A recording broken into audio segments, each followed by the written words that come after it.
Is 15 to 20 minutes to let I lecture about water baptism.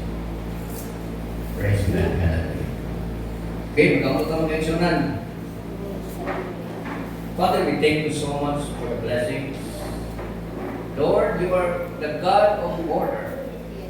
You are the God of confusion. But you are the God of order. God is in control. Ang Diyos mo ay nag-control sa tanan. Kung ka Diyos, mao ang Diyos na naghahatag o panalangin nato sa mga tao. So thank you so much, Father God, sa mga blessings karong adlaw o karong adlaw Ginoo naghahatag kini og panalangin alang sa tanan. Sa ngalan ni Jesus. Amen. Amen. Amen. Hallelujah. Praise God. Hallelujah. Kung niyo ang mga naghawig ng cellphone, ay nasa mong text, ay sa mong sana, ay mong sikretong mga pagtanaw, tubot na ito karong atong kinabuhi sa pagkamati sa puno sa Ginoo. The field of grace, okay? The field of grace, living among the weeds. So, Bisaya pa ni, ang field, kaya umahan ang sa grasya, nagapuyo diha sa mga kasagutan, sa weeds. 2 Kings chapter 17 verse 24, Then the king of Assyria brought people from Babylon, Kota, Aba, Hamath, and from Siparbarim, Baim, and placed them in the cities of Samaria, instead of the children of Israel. And they took possession of Samaria and dwelt in the cities.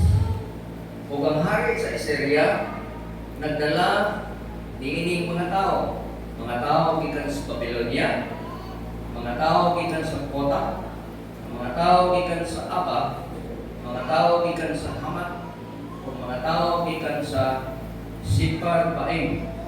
Ug ibutang sila sa syudad sa lugar sa Samaria, o ilahang isundan ang tanan ng mga syudad sa Samaria. Last Sunday, we talk about the children of Israel. Ang mga children sa Israel, gikuha sa Diyos, gikan sa Israel, ug gibutang sila sa Samaria. So Samaria is the symbol of the church. Sibutang sinuna, Samaria is the symbol of the church because God's people, God Himself, brought the people, His people, to Samaria. Pagkabot mula sa Samaria, mga kaigsunan, there was a king from Assyria. Hari sa Assyria, nagdala nining 5 ka tribo, 5 ka grupo sa mga tao dito sa Samaria, dito sa simbahan sa Samaria, dito nagsimba ang mga anak sa Diyos, o ilang iilong ang mga syudad, o ang mga anak sa Diyos, o kauban nining 5 ka mga grupo sa mga tao na nagasakon diha sa Samaria. Samaritan o Samaria is part of Israel, southern part of Israel. Itawag silang Samaria because of mixed blood. Ngayon silang mga mistiso ng mga tao. So ang Samaria, mistiso ng mga Kristohanon. Na ang tinuod ng Kristohanon, naapot ang tinuod ng Kristohanon, kasabol dito na nagpita ng Israel. Now, God did not send them, but the Assyrian king sent them This was the equivalent to seed planted by the devil. Ito masama na ba kasulatan? Matthew chapter 13, verse 24 to 27. Masama na ito sa English mga leksyonan. Jesus told them another parable. The kingdom of heaven is like a man who sowed good seed in the field. But while everyone was sleeping, his enemy came and sowed weeds among the wheat, and went away. And when the wheat sprouted and formed the heads, then the weeds also appeared. Verse 27. The owner's servant came to him and said, Sir, didn't you sow good seed in your field? Where then did the weeds come from? Kung ano ni siya mag-insight ng mga kaigsunan, ang Mateo, sa bukid ang parable sa magpupugas. Nagpugas o pangaliso. Kung niya naman sa pagpugas ang mga liso, kay gabi naman, may uli. O nakatulog sila. Kung nila gabi, may gawas ang kalingit, may gawas ang yawa, o nagdalapulo, mga liso. Sa adlaw, ang Ginoo, si Jesus, nagtanong kung mga liso. Sa gabi, ang yawa, nagtanong kung mga liso. The same field. Pareha na umak. O niya, ngayabot ang adlaw, itubo ang mga wheat. O niya, pagtanaw sa servants, mga servants dito, oh Lord, o sir, hindi pa nagpugas ka o maayong binhi? Nagpugas ka o maayong itanong? Nga naman, ano na may lain nga miturok dito. Diba? Ingon si Jesus, pagka-adlaw na humana ang pagpugas, pero pagkagabi, pagkatulog ninyo, nanaog ang yawa kung nagpugas mo siya. So, pagtubo sa wheat, nagtubo ang weeds. Itubo ang mga kantong trigo, kung niya ang mga punglayo ng mga sagbot, itubo sa wheat. Okay, mag-aksyon na. Ang church sa Samaria is equivalent to the seed in Matthew, the parable of the seed, Matthew 13, for 24 to 27. Equivalent ka to siya sa mga liso, pagkikitanong sa Diyos, huwag niya, ikaw na usap sa dautan. Okay. The 5 groups of people, ang kaigsunan akong mabasa din they come from first Babylon, next Kuta, next Aba, then Hamat, and the last is Sipar Baim, o Sipar Baim. Sipar Baim. Babylon, Kuta, Aba, Hamat, and Sipar Baim. This was a multicultural crowd together with the children of God. The children of God in Samaria, isagulan dining 5 kaklaseng mga tao. So the church in Samaria, this is a multicultural crowd, is symbolic of the mindsets of people in the visible church today. Okay, number 1. Babylon. Here comes the Babylonian or Babylon, the Babylon mindset in the church. Babylon, which means confused mindset. Sa Bisaya pa, ang Babylon, mao ang confused, nagkakalibog ng mindset. Okay? Because the word confusion means disorientation. Example, nag-enroll ka sa school, nag-enroll ka sa college, o sa high school o elementary. Before ka mo sulod na gitawag o orientation.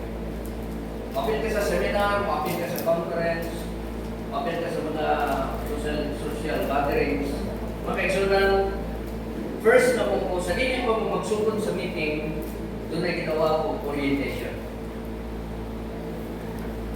Babylonian mindset, it is a confused mindset.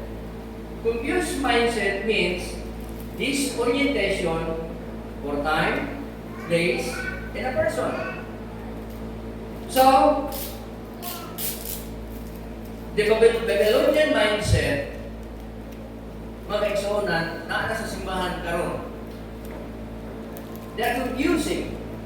Na-confuse sila mga kaigsunan because they are disoriented for time, place, and person. Example, ang kaigsunan, disoriented sa time. Example, ngayon ang church magsugod og 9, mag-check 11. Mag-check, di ba?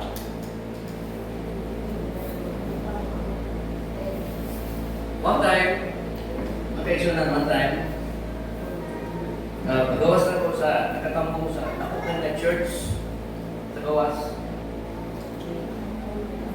Yung pastor na, Pastor Cesar, you'll speak at 10 in the morning. So 8 in the morning magkaigsunan, larga namin. 8 in the morning, ikuha na ko sa simbahan kay akin na din patasan dito. Once na schedule na 10, before 10, puno na ang simbahan. Diba? Ang ato mga kaigsunan, itawag ka mga Filipino time. Ang Filipino time, may nga meeting nga to alas 3, pabot mo alas 5. Diba? Portihan sa Ginoo mga kaigsunan, usahay, ma-disorient kita sa oras na to para sa Ginoo. Amen. Amen. That is a Babylonian mindset in our church today. They are disoriented for time, place, and a person. The church is filled with people spiritually disoriented for time. They don't know the times of God. Disoriented for person, they don't know who they are in God. Wasa ka kung kinsa sila, diha sa Ginoo. Kulang sila o pagsabot kung ano sa ilang status, kung ano sa ilang posisyon, diha sa Ginoo. Nga naman mga kaigsunan, kulang sila o kahibalo sa pulong sa Ginoo. Amen? Amen. So kining klase kinitawag og Babylonian mindset, naana siya sa akong mga kasimbahanan karong panahon.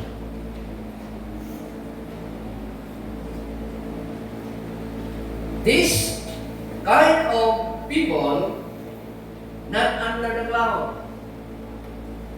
When the cloud has moved, like Moses, si Moses magkaigsunan, together sa iyang mga tao, gikan sa Egypt, padulong sa promised land, kung sa may sign, kung lakaw sila. When the clouds move, the people move. When the clouds stop, the people stop.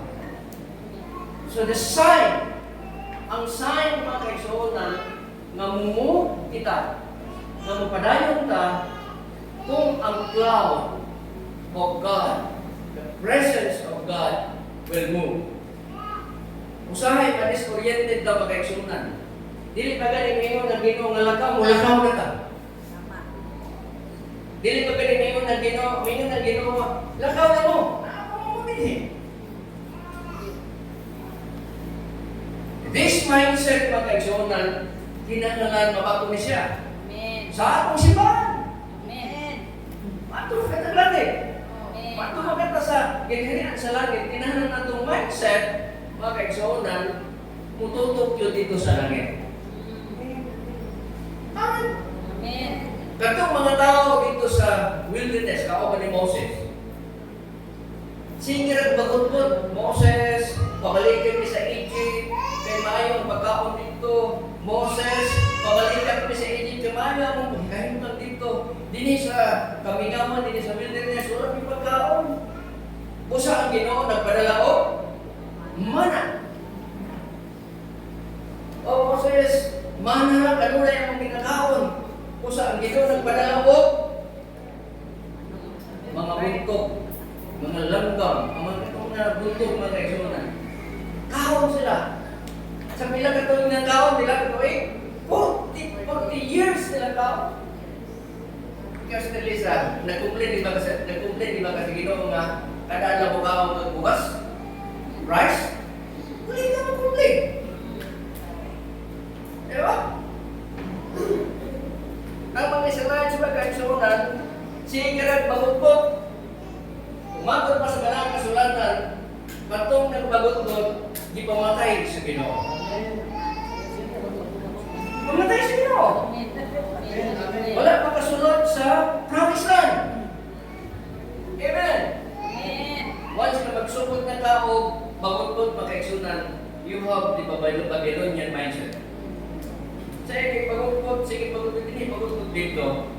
Dili ka makasulod dito. Kung matod ka ni Jehovah, katong nanataw gikan sa Egypt, katong nanataw gikan sa Egypt, naglakaw diha sa wilderness, mga matay ko sila. O katong nanataw diha sa kamingawan, from ages 20 below, sila makasulod sa yuta sa saan. Sumatot pa sa mga kasulatan. Sa wala pa silang nangamatay, makaigsunan, gipadalan silang mga bitin sa Ginoo.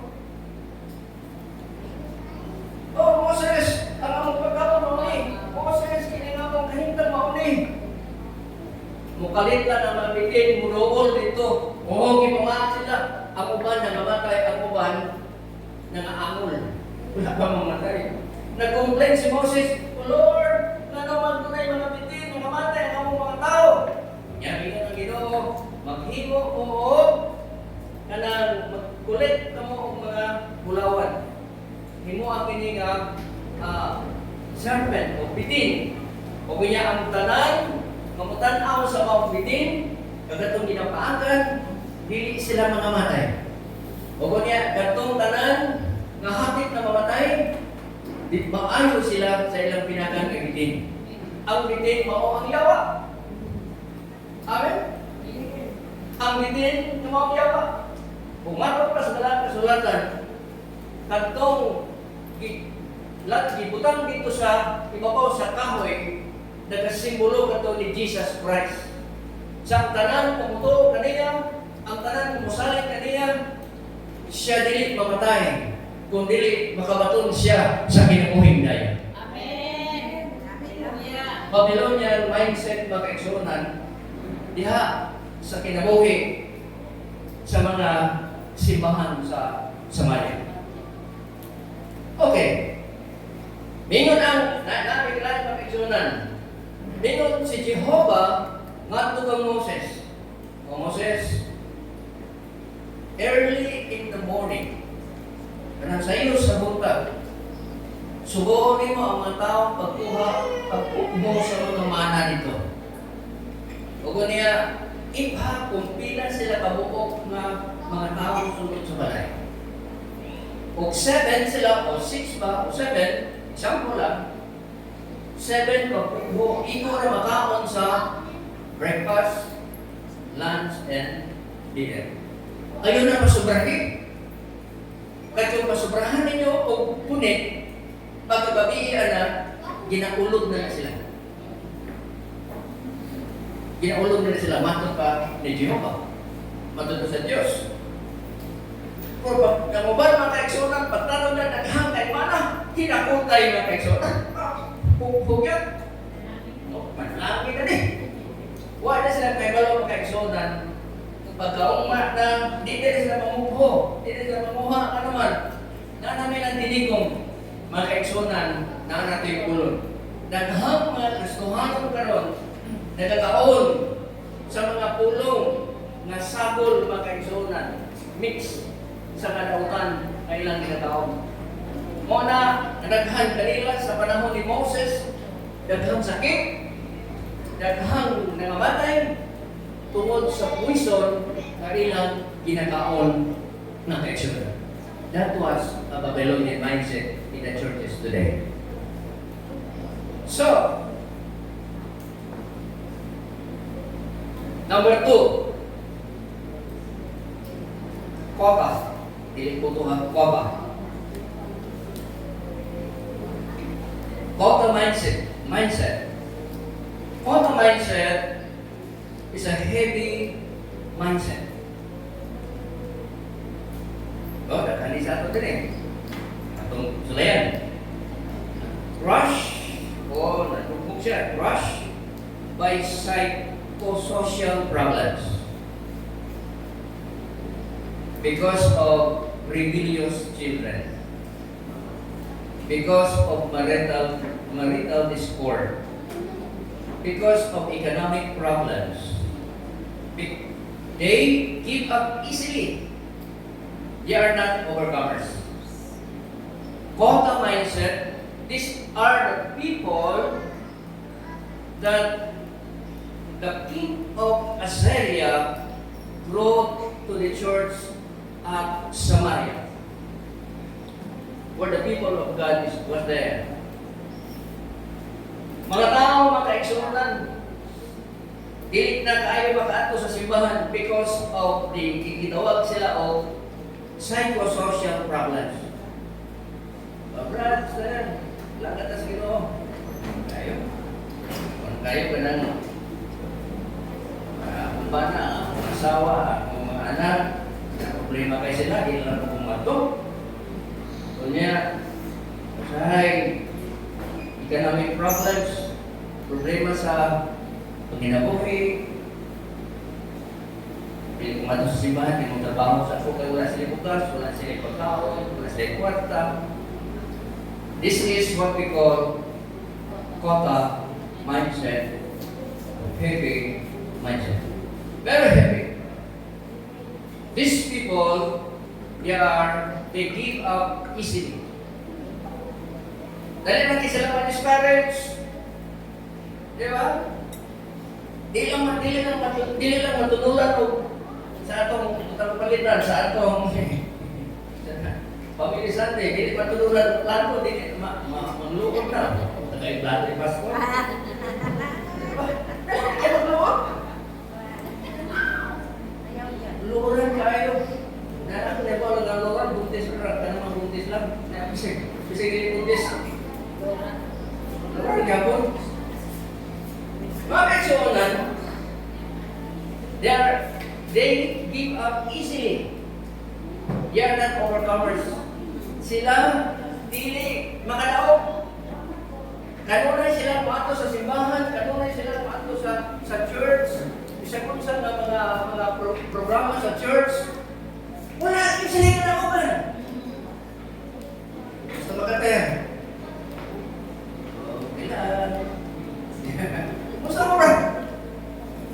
Kailan po? Wala kayo kalaogan, di ba? Wala siya. Dili siya magpapasalamat pa ito sa Ginoo mga kaigsunan. Because of this mindset, kota mindset in our churches today.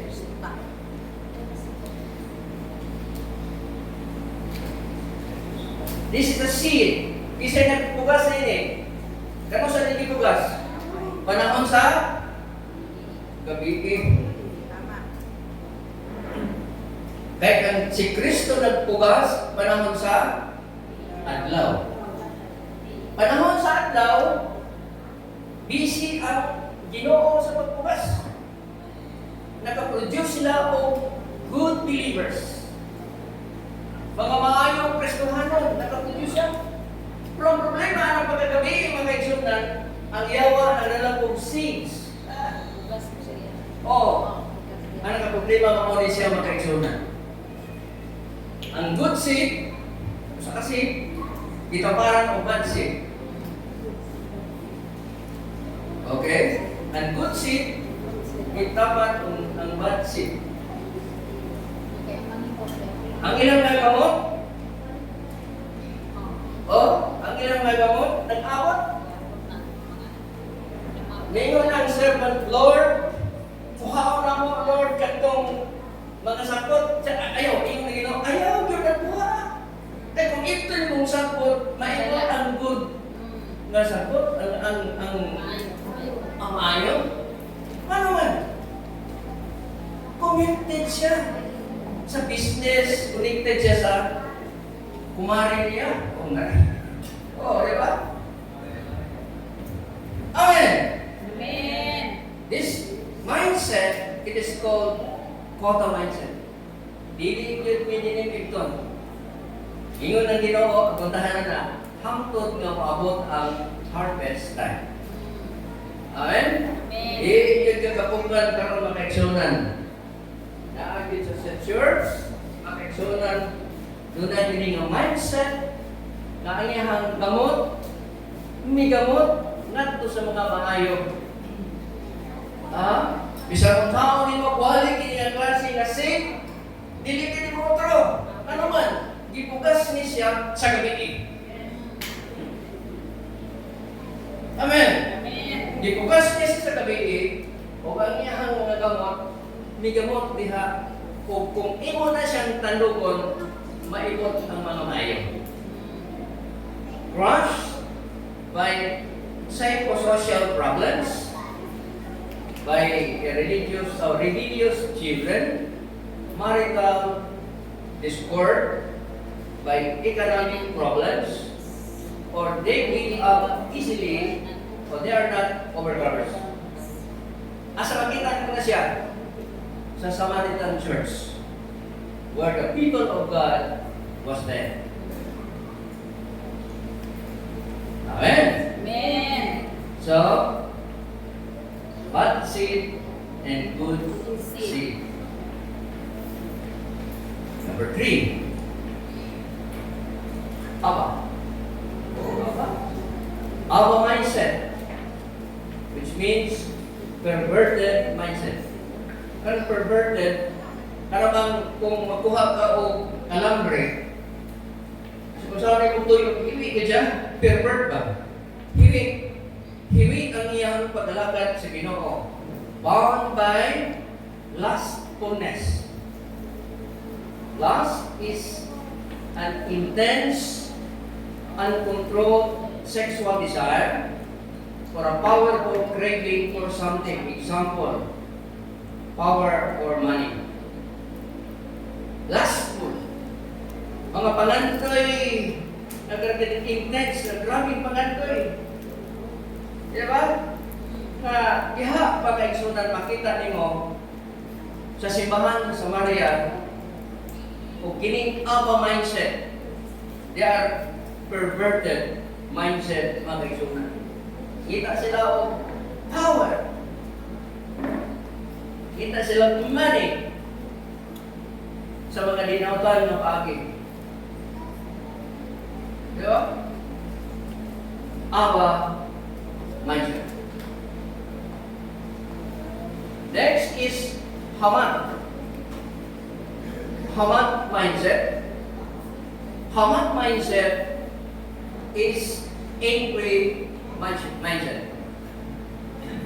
Ang Hamat mindset, itawag siya angry mindset. Hamat mindset, bound by anger. Anger is an intense, natural, emotional response to perceived provocation, paghagit, injustice, frustration, ranging from light to annoyance to rage. It involves physical tension, hostility, and desire to act against na cause of distress. Kinsa man ang mga tao nga gitawag og hamat mindset, they are bound by anger. Aso po, bisa ko ay hinungdan. Gamay lang hinungdan, aso po.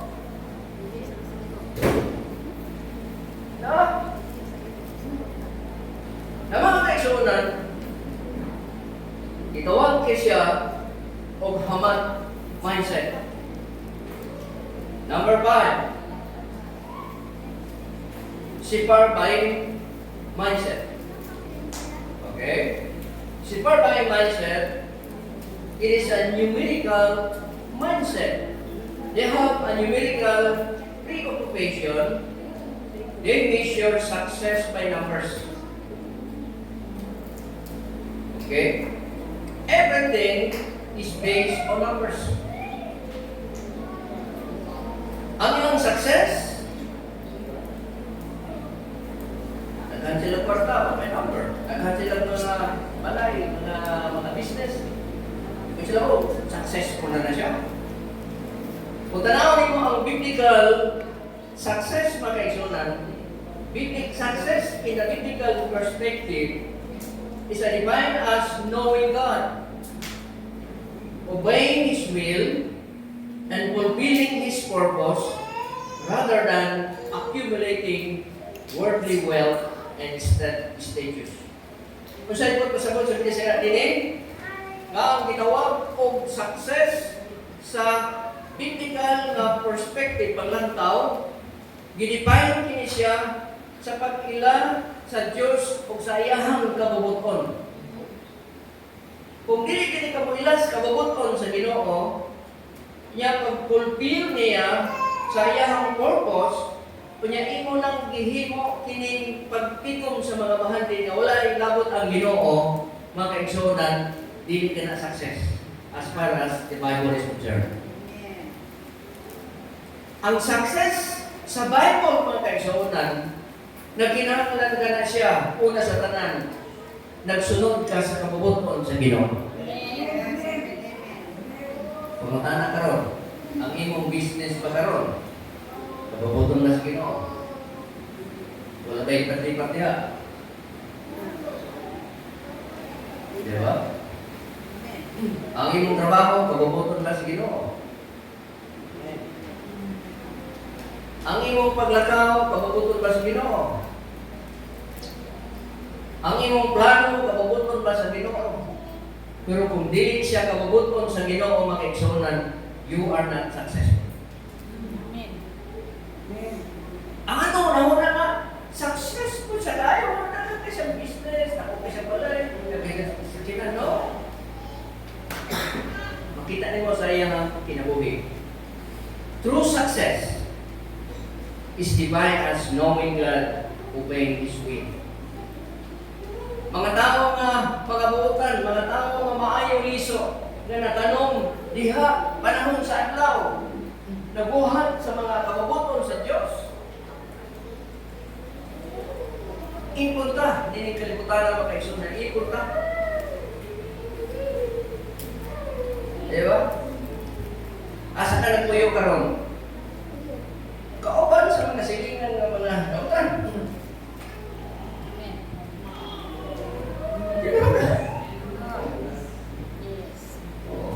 Nagpuyo ka sa mga tao, mga kapalasan, mga tao ng mga palahubog, mga tao ng mga drug addict, mga tao ng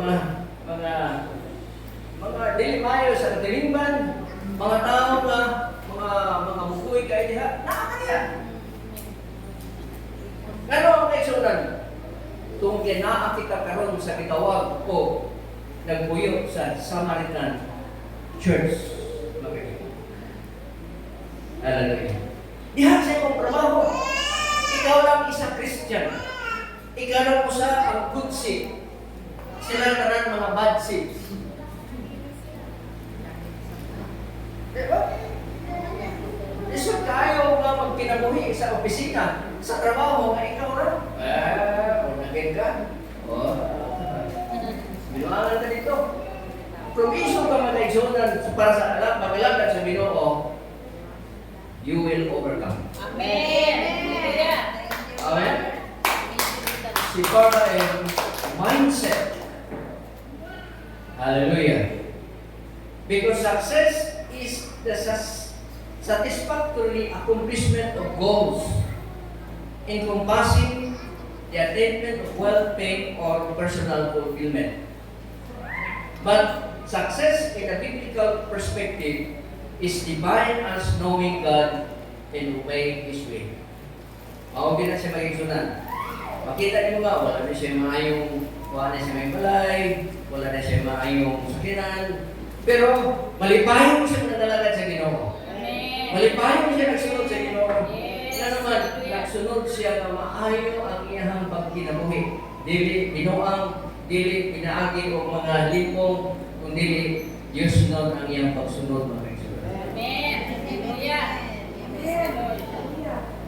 Amen. Praise God. Hallelujah. Katapusan mga kaisunod. Sowing the seed. The owner is the one sowing the good seed is Jesus. The good seed in the kingdom of God, the sons of God, is the sons of the kingdom. The world, the field. The good seed, true believers, are cultivated by the Word of God. So, makaisunod, ang good seed, gitanong ka na siya panahon sa adlaw. Ganun sa adlaw, makaisunod, gitanong na siya sa kahayag. Because God is light. Amen. The devil is in the darkness. Amen. Gitanong ka diha sa kahayag. Amen. Gitanong ka sa pulong sa Ginoo. O sa mitubo ka sa pulong sa Ginoo, you're a good believer. Amen. Hallelujah. So, there was a sabotage of the enemy. Sabotage means destruction or damage. The enemy is Satan. An enemy acts while people are asleep. Ano sa magtrabaho ang enemy? Sa diha na matulog ka. Sa diha na relax ka. Sa diha na panahon na nga ikaw matulog, diha mulihok ang nautan magkaigsunan. Kasagaran ang mga kawatan mukawat panahon sa gagamit. Pero na naigsunan yung kawatan, ano ang masal mukawat. Pero kasagaran ang nautan mukuha sa adlaw sa panahon. Yeah? So, the interpretation nakapenetrate ang nautan even of the disguise himself within the church for the world, appearing similar to the truth at first. Kaganan mga evil seed, mga nautan ng mga liso na natanong sa gabi, musunod sa simbahan, appearing similar to the truth at first. Kung makita niyo sa ilang bunga. Matod ni Jesus, sa inyon, ang kahoy, mailan mo, pinaakit sa ilang bunga. So,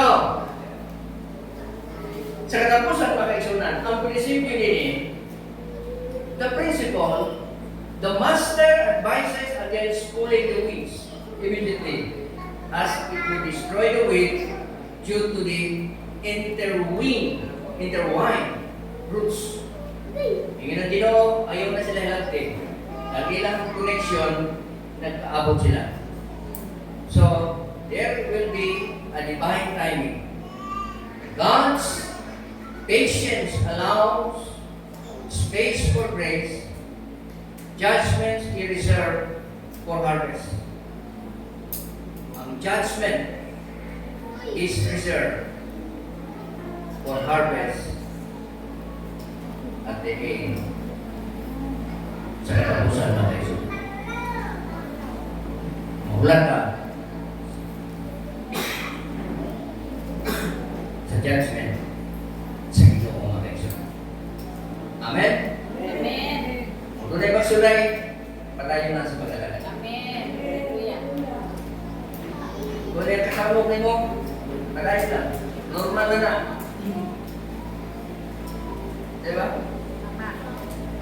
Na hindi ka maayon, normal na siya. Mababot siya ng kinabuhi. Ang mga butang bumugay na ibansi sa kauban mo, sa kauban na ito, tunay kutsi sa kauban na ito, mga kaigsunan. Nakaki tunan, mga kaigsunan. Sa atong illustration karon sa Psalms 92, verse 12 na sa 14. Kung namoy pagbibigyan mga kaigsunan sa atong illustration. According to the biology, and this ko natapos seed. According to the biology, mga kaigsunan, trees will grow in two directions. Ang mga kahoy, according to the biology, mag-grow ka na siya in two directions. Duha ka direction. First direction, it is called phototropic. Phototropic. Okay? Phototropic will grow up. And the other direction is called gravitropic. So, phototropic and gravitropic. Ang phototropic needs sunlight. Mutubok siya. Pero ang gravitropic, mutubok to siya dili mataas. Mutubok to siya paubos. Sabi na ba? Kung sa kataas, dito sa ibabaw, mo po ang kataas, galawang dito sa ubos. Okay? Ang kasalanan na makita sa liso o sa tree, makita niyo kasalanan, makita niyo sa gawas. Kung naibutang mga kaigsunan na kinahanglan na mutubok ka diha sa sulod dito. Dili makita sa mga tao. Dili makita bisan sa imong pamilya, dili makita sa sulod sa ikaw lamang makahibalo. Kanang pagtuo nimo sa sulod, ikaw lang ang nakahibalo na mga kaigsunan. That is what we call the direction that is a spiritual direction. Kinahanglan na mutubok ka sa mga butang na dili makita. Amen. Mutubok kita diha sa Ginoo. Wala dili makita ang mga tao. Amen. Nga mutubok tayo sa sulod spiritually. Kaya kung mutubok ka spiritually na taas mga kaigsunan, dili ka madali na ma-discourage. Dili ka madali nga ma-backslide. Dili ka madali nga mabugnaw sa pagkalagad. Nga naman, spiritually mga kaigsunan, mitubok ka diha sa Ginoo nga bisan sakit sa walay nakakita nga na ikaw lang mismo mga kaigsunan. Amen. Ang atong pagtubo kinahanglan na sa sulod. Kasagaran makita na to sa gawas na. Ang itanaw sa Ginoo, sa man? Kasagaran na sulod na to. Tingin ng Diyos na ito kang Samuel. Yan po siya sa balay ni Jesse. Kaya hang dihugan may imong hari, tingin ng Diyos. Ako natatanaw dili sa personal appearance. Natatanaw ako sa heart. So kinahanglan mutubo kita makaigsunan sa mabutang espiritual. Amen. Bisan naa kita sa sagol na kinabuhi, hindi kinabuhi ka. Pero ang imong gamot na espiritual, nalubong kaayo makaigsunan, dili ka ma-discourage makaigsunan. Kung padayon ka sa paglalakad sa Ginoo. Bisan kung saan kinabuhi, kung padayon ka anuman, ang imong spiritual direction mitubok diha sa Ginoo o ang imong kinabuhi natanong diha sa Ginoo mabigsunan. Basahin na sa inyong cellphone. Sana. Psalms 92:12. Okay, gusto ka mabasa? Rato ng English version. Gusto ka mabasa? English, Tagalog, saya. 92:12. Okay. So, gusto ko basa? Good people will Ano ka? Good, nagitig po. Nagitig ko yung okay. Sawali na ito. good people will prosper like palm trees, and they will grow strong like the cedars of Lebanon. Good people Will prosper like is a good seed. Will prosper. Amen. Amen? Will prosper. Amen. Kung isahan sa Ginoo, good seed, good people will prosper. Like as sila. Amen? Ang gusto sa Ginoo nga mo-prosper ta. Amen. Ang gusto sa Ginoo i-bless ta. Gusto sa Ginoo nga maglakaw kita sa kabubuton sa Ginoo. Nalili kita magkalisod magkatsunan. Naman, ang blessing sa Ginoo gibutang naa sa mga katawhan niya magkatsunan.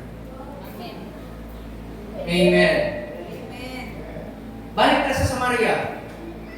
The people of God in Samaria were blessed by God. Amen. Ipanalanginan sila sa Ginoo.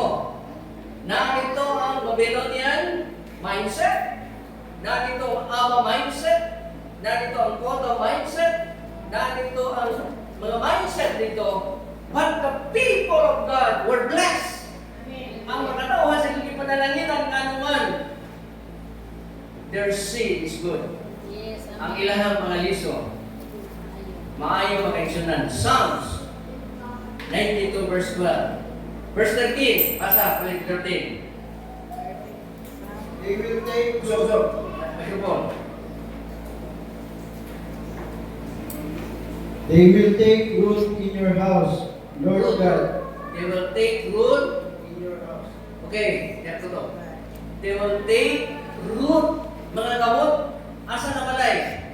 Paray sa Diyos. Ang iyang gamot, may gamot diha sa balay sa Diyos.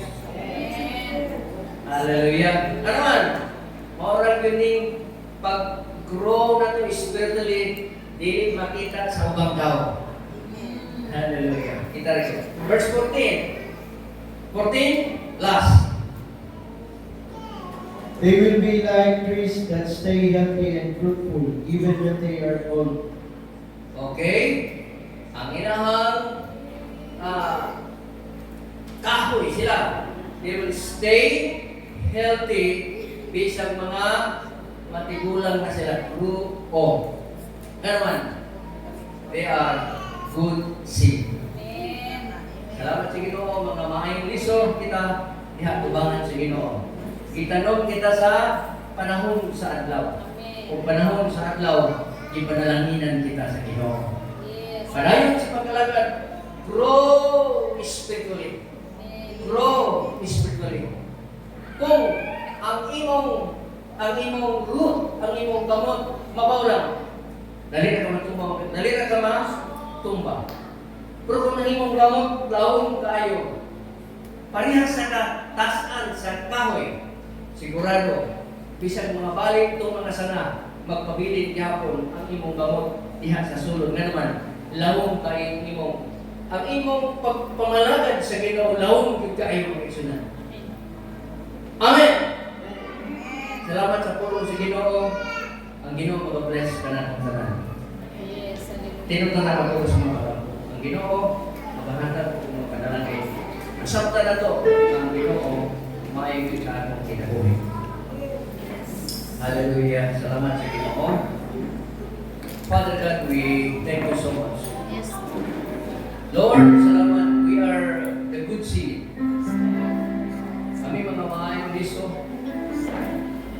Ayaw kabuti ang mga the mindsets na naa sa mga simbahan na makabader ka na mo Ginoo. Ang mga mindsets sa kalibutan, makabader ka na mo sa among paglaban. Tugutan na mo ang among mga gamot, diha, kanimo Ginoo, mulahong yung kinikayo. Nga bisan naman mabot ang dagkong mga pagsulay, bisan mabot ang dagkong mga trahidyas kinabuhi. Umadayon kami sa paglalaban, tungod kay ikaw naaman sa sulod sa among kinabuhi. Yes, God. Hallelujah. Thank you, Jesus. Oh yes, Lord. Hallelujah. Praise God. Jesus, we enthrone you. Jesus, we enthrone you.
Jesus, we enthrone you. Amo kang i-enthrone, Ginoo. Amo kang ibayaw. Yes, Amo God. kang iisip, ikaw ang Diyos. Yes, Lord. Maluwas sa among Ginoo. Yes, God. Salamat sa mga mensahe. Salamat, Lord, nga ang good seed maging bukas panahon sa adlaw. Kami, Lord, ang good seed maging bukas panahon sa adlaw. Lord, doon na may mga mindsets, Ginoo, na nagkapababa ka na mo, mapagpadayon kami. Ano man, may among mga kamot, Ginoo, ang among pagalagan, may gamot pa kayo na kanimo Diyos. Ang mga lasing, ang among paglaong, ang kamot ni Jesus Christ, na sa sunod na mo, gawin mo madayon sa pagalagan niya kanimo. Yes, Lord. Yes, Lord. Hallelujah. Hallelujah. Yes, God. Hallelujah. Thank you, Jesus. Father God, salamat kami din ng lawa. Yes, Lord. Lord, sa iyo kami sa mga kalapasan. Yes, Lord. Sa iyo kami Ginoo. Ano na yung mabutan, Lord, hindi mayo sa aming pinabuhin. At ikaw lamang Ginoo. Makitalong mo, masaylo ka na Lord. Sa among mga kalapasan, kasalanan. Ayagin kami sa bulan. Lalay mo kami Ginoo sa mga Hallelujah. Bisang tinsa man kami, bisang unsa kami Ginoo. Yes, Pangintanan, Lord, kinahanglan ng tubok kanino Diyos. Yes, Ang Lord. mga kabot, kinahanglan ng tubok kaya spiritually. Yes, God, ang dinig kami mataro, panahon sa dagkong mga pagsulay, Yes, dinig kinahanglan. Thank you, Jesus. Lalay kong kasunay na kapusan. Hallelujah. Ang mga salamat. Jesus' name. In Jesus' name. Amen.